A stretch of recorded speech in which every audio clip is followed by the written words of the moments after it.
Hello दोस्तों। तो कैसे हो आप लोग? बोर हो रहे हो? सही बात है, बोर तो हो रहे होगे। मैंने आपकी दिल की आवाज़ सुन भी ली, इसलिए मैं आपके सामने हूँ ताकि मेरे बच्चे बोर ना होए। इस लॉकडाउन में कुछ करें, कुछ टाइम पास हो, कुछ मस्ती हो, कुछ मिले जुले, ताकि मेरा भी मन लगा रहे। राइट? चलो, तो अब क्लास वाला माहौल तो हम यहाँ क्रिएट नहीं कर सकते हैं, बट हाँ, कोशिश ज़रूर करेंगे कि माहौल क्रिएट हो और धीरे धीरे करके हमारे बच्चे सब पढ़ें, सीखें। अच्छी बात यह है कि इसको आप रिपीट भी कर सकते हो, देख भी सकते हो। तो मैंने ये सोचा है कि जो हमारे बच्चे हैं तो बहुत स्मार्ट, सारे के सारे स्मार्ट हैं। साइंस वाला साइंस में स्मार्ट है, कॉमर्स वाला कॉमर्स में स्मार्ट है, अपने सब्जेक्ट्स में अकाउंट्स में स्मार्ट है, उसके मैथ में स्मार्ट है, आर्ट्स वाला भी स्मार्ट है। तो बच्चे, आप जहाँ पर मार खा जाते हो वो है इंग्लिश। आपने बहुत बार कहा है कि सर अंग्रेजी ही है जो समझ में नहीं आती है। तो एक काम करते हैं ना, खाली समय है, तुम भी फ्री, मैं भी फ्री, तो इसको ख़त्म करते हैं। ये जो भूत बना हुआ है इंग्लिश नाम का, अंग्रेज़ों ने जो हमारे सर पे मुसीबत मढ़ी हुई है, इसको ख़त्म करते हैं और इसको समझते हैं, इसकी जड़ खोदते हैं। ऊपर ऊपर से नहीं, तना काटने से नहीं होगा, केवल जड़ खोदते हैं। तो जो ये सीरीज़ मैंने बनाई है, इसमें मैंने इनकी जड़ खोदी है, जड़ें खोदी है इनकी। तो आपको बस ध्यान से देखना है। जब आप टॉपिक देखोगे तो आपको लगेगा सर क्या पढ़ा रहे हो, इज़, एम, आर, वॉज, वर। बच्चे, यहाँ पे बहुत सारी चीज़ें हैं जो आप गलतियाँ करते हो।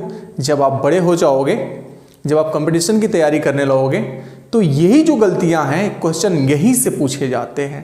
ये आपको लगता है अरे यार छोटी सी चीज़ है, छोटी सी चीज़ नहीं है।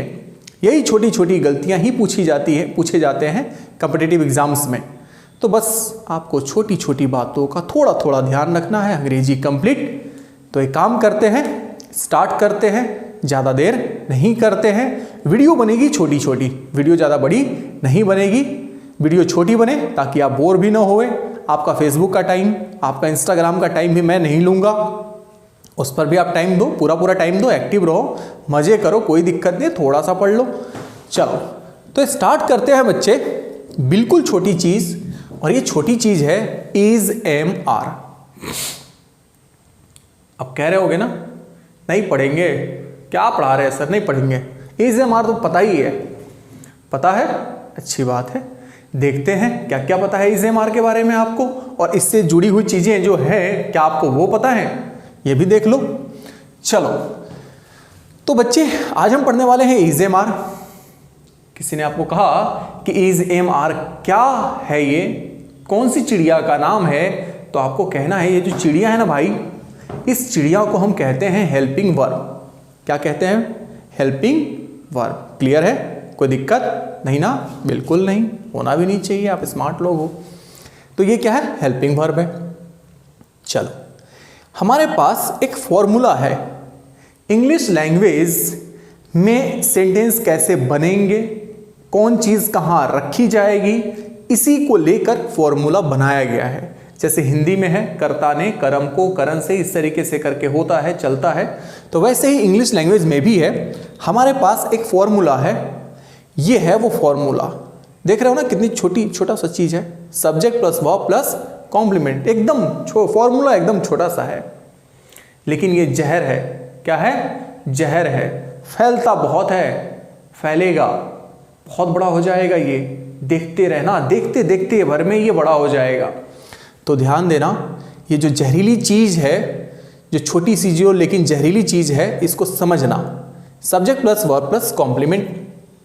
अब बच्चों को यहाँ पर लग रहा होगा ये नया चीज़ कॉम्प्लीमेंट लग रहा है ना? एकदम से मुझे पता था कि मेरे बच्चे को नया क्या लगेगा। Subject plus verb plus object आपने सुना होगा। अब इस गुरुजी ने लिख दिया subject plus verb plus complement. तो ये कॉम्प्लीमेंट क्या है? तो बच्चे, ये कॉम्प्लीमेंट जो है, इसको हिंदी में हम कहते हैं पूरक। अब ध्यान से सुनना, एकदम पूरा फोकस करके सुनना। ये छोटी सी बात, कौन सी बात है ये?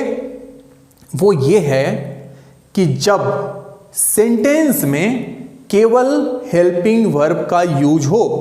जब सेंटेंस में, जब अंग्रेजी के सेंटेंस में केवल हेल्पिंग वर्ब का यूज हो, मतलब वर्ब के स्थान पर केवल हेल्पिंग वर्ब का यूज हो, तो उस सेंटेंस में ऑब्जेक्ट नहीं होता है, उस सेंटेंस में कॉम्प्लीमेंट होता है। कोई दिक्कत नहीं ना? अच्छी बात है। तो जिस सेंटेंस में क्या हो, केवल हेल्पिंग वर्ब, उसमें क्या होगा? कॉम्प्लीमेंट होगा। उसमें ऑब्जेक्ट होगा क्या? नहीं ना? नहीं, बिल्कुल नहीं। ये बात बहुत छोटी है, लेकिन जब आप वॉइस करोगे, एक्टिव से पैसिव में कन्वर्ट करोगे, तो इसकी जरूरत बहुत ज्यादा पड़ेगी। तो ध्यान रखना, बस छोटी सी बात है। जब सेंटेंस में हेल्पिंग वर्ब हो तो क्या होता है? कॉम्प्लीमेंट। और कॉम्प्लीमेंट को हिंदी में हम क्या कहते हैं? पूरक।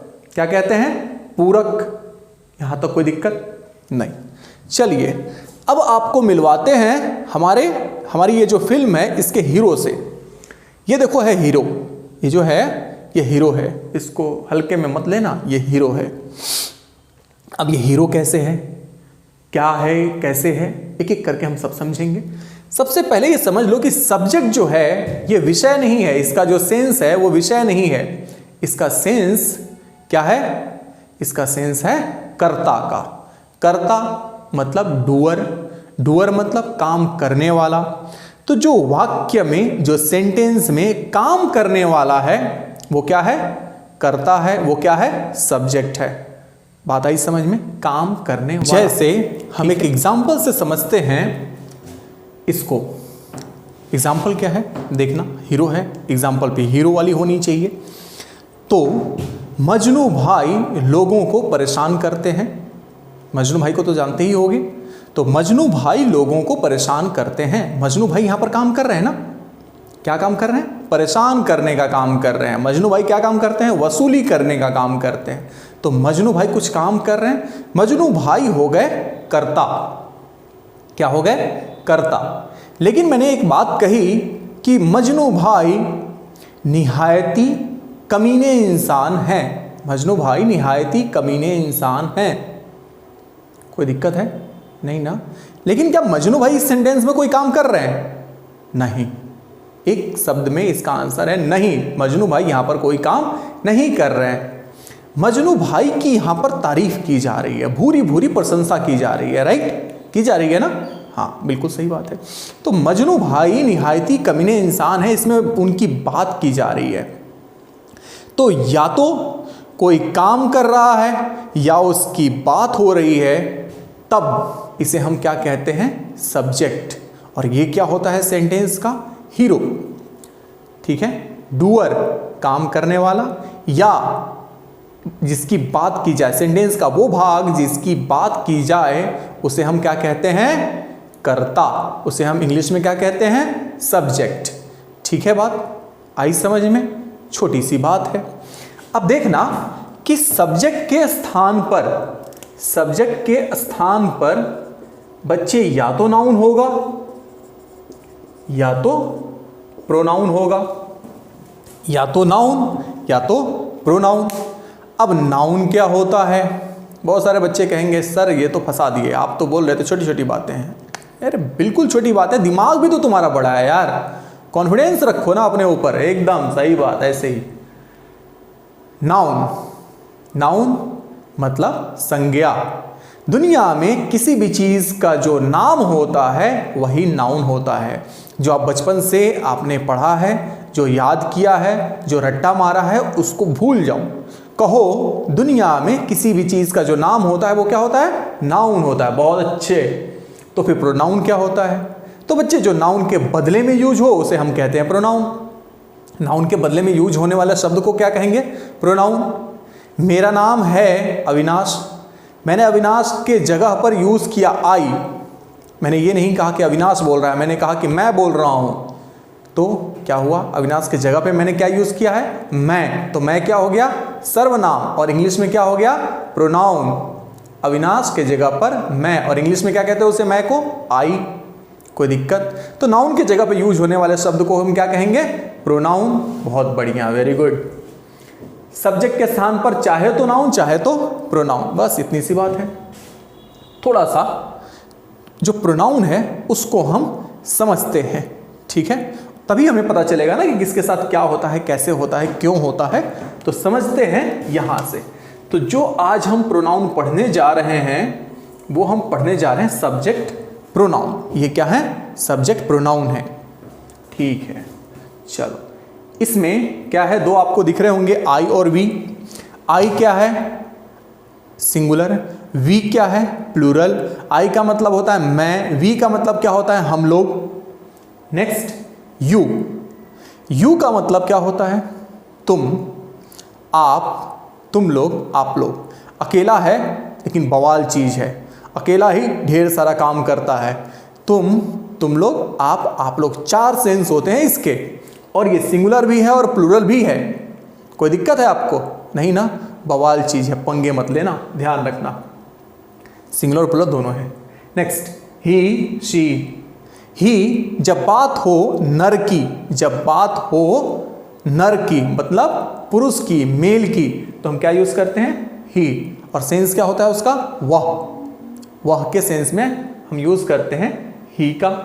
शी जब लड़की की बात हो और जब सेंस हो वह का, तो हम यूज करेंगे शी। इट। जैसे ही मैं पूछता हूं कि बच्चे इट का यूज हम कब करते हैं, तो बच्चे कहते हैं कि सर निर्जीव वस्तुओं के साथ। बच्चे ऐसा बिल्कुल भी नहीं है, निर्जीव वस्तुओं के साथ नहीं, हम हर जीव जंतु, जानवर, पेड़ पौधे, पशु पक्षी के लिए यूज कर सकते हैं जब हमारे लिए ये इंपॉर्टेंट नहीं है कि वो नर है या मादा है। बात आई समझ में? तो हम क्या यूज कर सकते हैं? इट। हमें ये बताना ही नहीं है कि वो नर है या मादा, में नहीं समझ में आ रहा है तो हम क्या यूज करेंगे? इट करेंगे। ठीक है, तो वो तो निर्जीव नहीं है, जीव जंतु है, पेड़ भी है तो उसमें भी जान है, तो इट का यूज हम हर जगह करेंगे जहां जहां हमें पता ना हो। दे का मतलब क्या होता है? अच्छा, इट का जो सेंस होता है यह का सेंस होता है, यह। कोई दिक्कत नहीं ना? बिल्कुल नहीं। ठीक है, दे का मतलब क्या होता है? वे या वे लोग। दे का सेंस क्या होता है? वे या वे लोग। बात आ गई समझ में? चलो, अब एक चीज जो बच्चे जो गलती करते हैं वो करते हैं इसमें। दे का सेंस किसका है? सिंगुलर का या प्लूरल का? तो प्लूरल का। वे या वे लोग तो प्लूरल हो गए ना, ढेर सारे लोग हो गए, प्लूरल। अब एक सेंटेंस देखना, चुन्नू के पिताजी बहुत अच्छे आदमी हैं, वे लोगों की मदद करते हैं। चुन्नू के पिताजी अच्छे आदमी हैं तो अच्छा काम भी करते हैं, वे लोगों की मदद करते हैं। एक ऐसा मैंने कहा। अब एक देखना, चुन्नू के पिताजी बहुत अच्छे आदमी हैं, वह लोगों की मदद करता है। पहला वाला सही है, दूसरा वाला सही है? तो आप बोलोगे क्या सर क्या मजाक कर रहे हो, ऑब्वियसली दूसरा वाला सही है। वो जब बड़े हैं तो हमें इज्जत देनी चाहिए। ठीक है, कह रहे हो ना, मान रहे हो ना कि बड़े हैं तो उन्हें इज्जत मिलनी चाहिए। लेकिन बाबू ऐसा है कि अंग्रेज जो है ना, वो इज्जत के लिए अलग से वर्ड उन्होंने नहीं बनाया हुआ है। बात आई समझ में? अंग्रेज इज्जत देने के लिए अलग से वर्ड नहीं बनाते हैं, नहीं यूज करते हैं। आपने कहा कि वे बहुत अच्छे आदमी हैं। अभी मैंने कहा है कि दे का मतलब होता है वे या वे लोग। तो जो मेरा अच्छा बच्चा होगा, जो मुझे बहुत मानता होगा, मेरे से बहुत प्यार करता होगा, वो क्या करेगा कि उसको पकड़ लेगा कि सर ने बताया था कि दे का मतलब क्या होता है? वे। तो वे के लिए हम क्या यूज कर देंगे? दे। लेकिन आपने एक बड़ी गलती कर दी, और केवल गलती नहीं, आपने पाप कर दिया। आपने क्या किया कि उसके जगह पर, ही के जगह पर आपने क्या यूज कर दिया? दे। और आपने क्या किया कि चुन्नू के ढेर सारे पापा बना दिए, ढेर सारे पापा। अब सोचो कि चुन्नू तुम्हारे साथ क्या करेगा, पटक पटक के मारेगा कि नहीं मारेगा जब ढेर सारे तुम पापा बना दोगे उसके। तो आपने वही किया है। तो ध्यान रहे, इज्जत देने की बात हो चाहे जिसकी भी बात हो, जब बात हो सिंगुलर की तो हम क्या यूज करेंगे? ही। और पिताजी कितने होते हैं? सिंगुलर। तो हम क्या यूज करेंगे यहां पर? ही। यहां पर हम दे का यूज नहीं करेंगे। छोटी सी बात है, ध्यान रखना। समझेंगे एक एक करके, बस अभी इतना ध्यान रखो कि इज्जत देनी हो तो अगर एक आदमी भी है, एक आदमी है और इज्जत देनी हो तो हम क्या यूज करेंगे? ही यूज करेंगे, दे का यूज नहीं करेंगे। बस इतनी सी बात। अब आपने तो ये देख लिया कि ये सारे प्रोनाउन है, किसके साथ क्या होता है ये देख लो। अब इज कहां लगेगा, एम कहां लगेगा, आर कहां लगेगा? आई के साथ एम लगेगा, आई के साथ एम। लेकिन he she it name singular subject के साथ क्या लगता है? Is. He she it name और सिंगुलर सब्जेक्ट के साथ इज। बात जब होगी you we they plural subject तो क्या लगेगा? आर। यू वी दे और प्लूरल सब्जेक्ट के साथ आर लगेगा। कोई दिक्कत नहीं ना? बस एक चीज यहां पर मैं आपको बताना चाहूंगा कि आई एक ऐसा दल बदलू नेता है जिसने अभी अपनी निर्दलीय पार्टी बनाई हुई है। ये निर्दलीय इस बार चुनाव लड़ने वाला है, ये अलग से पार्टी बना के अभी रह रहा है। बाद में जैसे ही मौका आएगा ये अपनी पार्टी बदल लेगा और ये चला जाएगा इस ग्रुप में। उसके बाद फिर से ऐसा मौका आएगा कि अपनी पार्टी बदलेगा और ये चला जाएगा इस ग्रुप में, प्लूरल वाले ग्रुप में। तो बस इससे बच के रहना, नहीं तो तुम्हारी सरकार गिरा देगा ये। चलो बस ध्यान रखना। एग्जाम्पल के थ्रू हम इनको समझते हैं। You are brave. तो बच्चे ब्रेव का मतलब क्या होता है? ब्रेव का मतलब होता है बहादुर। यू हो गया सब्जेक्ट, आर हो गया हेल्पिंग वर्ब और ब्रेव हो गया कॉम्प्लीमेंट। कोई दिक्कत नहीं ना? यू आर ब्रेव, तुम बहादुर हो। यहां तक तो सही है, आप बिल्कुल बहादुर हो। जब आपने ये सोचा कि मुझे ये वीडियो देखनी है, मुझे अंग्रेजी सीखनी है, उसी समय आपको इसका सर्टिफिकेट मिल गया कि आप बहादुर हो। सही में आप बहादुर हो यार। अंग्रेजी से बहुत लोग डरते हैं, तुम अगर नहीं डरते हो तो तुम बहादुर हो। यू आर ब्रेव, तुम क्या हो? बहादुर हो। आई एम स्ट्रांग, मैं मजबूत हूं। कोई डाउट है? नहीं ना? रखना भी मत। आई एम स्ट्रांग, मैं मजबूत हूं। स्ट्रांग का मतलब क्या होता है? मजबूत। आई के साथ क्या लगता है? Am. Next, he is surprised. Surprise का मतलब क्या होता है? आश्चर्यचकित। तो वह क्या है? सरप्राइज्ड है। वो एग्जाम में बैठा, लिखे उसने 20 मार्क्स के, एग्जाम में आ गया 80 मार्क्स आ गए, तो भैया सरप्राइज तो होगा ही ना। वो भी सोच रहा होगा यार मैंने लिखे तो थे बस 20 मार्क्स के, 80 नंबर कैसे आ गए? तो भैया ये सब होता है, ठीक है। तो क्या है वो? सरप्राइज्ड है। ही इज सरप्राइज्ड, वह आश्चर्यचकित है। इट इज टफ, यह कैसा है?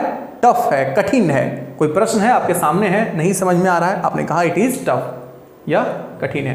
वाटर इज कोल्ड, पानी, वाटर मतलब क्या होता है? पानी। वाटर इज कोल्ड, वाटर कैसा है? पानी कैसा है? ठंडा है। पानी कैसा होता है? ठंडा ही होता है। Water is cold. अब देखना, वाटर सिंगुलर सब्जेक्ट हुआ कि नहीं हुआ? वाटर को आप गिन सकते हो? नहीं ना। वाटर को आप एक वचन और दो वचन बहुवचन में रख सकते हो आप? नहीं ना। इसीलिए वाटर अनकाउंटेबल नाउन है और सारे के सारे अनकाउंटेबल नाउन किस में रखे जाते हैं? सिंगुलर सब्जेक्ट में के ग्रुप में रखे जाते हैं। सिंगुलर सब्जेक्ट हो गया, उसके साथ क्या लगा? इज। Water is cold. अगर यहां पर एयर होता तो भी हम क्या कहते? इज। अगर यहां पर शुगर होता तो भी हम क्या कहते? इज। सब अनकाउंटेबल नाउन है। धनिया इज माइजर, धनिया क्या है? माइजर है। माइजर का मतलब क्या होता है? कंजूस, मक्खी चूस, उसी को हम कहते हैं माइजर। धनिया इज माइजर, धनिया क्या है? कंजूस है, मक्खी चूस है। Gabbar and Sambha are treacherous, Gabbar and Sambha are treacherous. ठीक है, बात आ गई समझ में? सब कुछ समझ में आ गया? कुछ बताना नहीं ना है? नहीं बताना है। क्या बताना है? अच्छा, ये ट्रेचरस देखो, नालायक, विश्वासघाती, नमक हराम, हरामखोर, ये सब हैं ट्रेचरस के मीनिंग। गाली नहीं दे रहा था मैं, डरना मत, गाली नहीं दे रहा था, सब ये मीनिंग है इसके। ट्रेचरस का मतलब होता है विश्वासघाती, धोखेबाज, नमक हराम, हरामखोर, ये सब सारे क्या हैं? ट्रेचरस के मीनिंग हैं। तो गब्बर एंड सांभा क्या है? ट्रेचरस हैं। क्या है? Treacherous. Basanti and Paro are beautiful, Basanti और पारो क्या है? सुंदर हैं, किसी को कोई डाउट नहीं है, दोनों बहुत सुंदर हैं। Basanti and Paro are beautiful. Her brothers are dangerous, उसके भाई, हर ब्रदर्स। अब देखना ये कैसा सब्जेक्ट हो गया? प्लूरल। तो प्लूरल सब्जेक्ट एस लगा हुआ है ना, तो क्या हो गया ये? Plural. Her brothers are dangerous, उसके भाई क्या है? खतरनाक है, बच के रहना, आगे पीछे मत घूमना। हर ब्रदर्स आर डेंजरस, उसके भाई खतरनाक हैं। मजनू भाई इज वेरी इंटरेस्टिंग, मजनू भाई बहुत मजेदार हैं, है कि नहीं है? मजा आया फिल्म देख के? आया कि नहीं आया? एकदम पैसा वसूल। मजनू भाई इज वेरी इंटरेस्टिंग। कोई दिक्कत यहां तक समझ में आ गया? सब्जेक्ट। ये सारे जो दिख रहे हैं पहले वो क्या है, सब्जेक्ट। उसके बाद आप देख रहे हो इज एम आर, वो हो गए आपके वर्ब या कह लो आप हेल्पिंग वर्ब। और उसके बाद जो भी आ रहा है सारे के सारे क्या है, कॉम्प्लीमेंट है। बस यही तो स्ट्रक्चर है। अब एक छोटी सी बात मैं आपको बताता हूं, बात तो छोटी सी है लेकिन है बड़े काम की। वर्ड्स को याद रखने के लिए एक तरीका होता है। जैसे इसी वर्ड को देखो, हमने क्या किया, ट्रे चरस। तो जब वर्ड का जब आप उच्चारण करोगे तो चरस सुनाई देगा, चरस, ट्रे चरस। चरस पीना अच्छी बात है, बुरी बात है? बुरी बात है, नहीं पीना चाहिए, नहीं यूज करना चाहिए। तो चरस पीने वाले लोग, हमने एक कहानी बना दिया, चरस पीने वाले लोग मक्कार होते हैं, धोखेबाज होते हैं, ठीक है, विश्वासघाती होते हैं। उसको चरस चाहिए कहीं से भी, उसके लिए वो कुछ भी कर देगा। तो चरस पीने वाले लोग कैसे होते हैं, धोखेबाज होते हैं, ठीक है, कोई दिक्कत? तो इस तरीके से हम वर्ड को याद रख सकते हैं। कोई दिक्कत है? नहीं ना, अच्छी बात है। चलो, तो ऐसे ही हम करेंगे।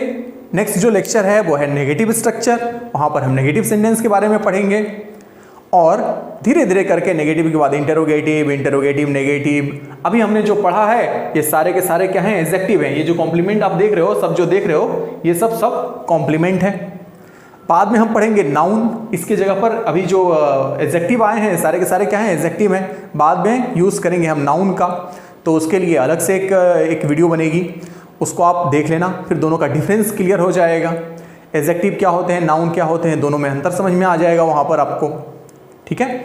तो आप समझते रहिए, अगर कुछ डाउट होता है तो पूछिए। आप तो प्रैक्टिस रहिए, जुड़े रहिए और प्रैक्टिस करते रहिए। Okay, take care.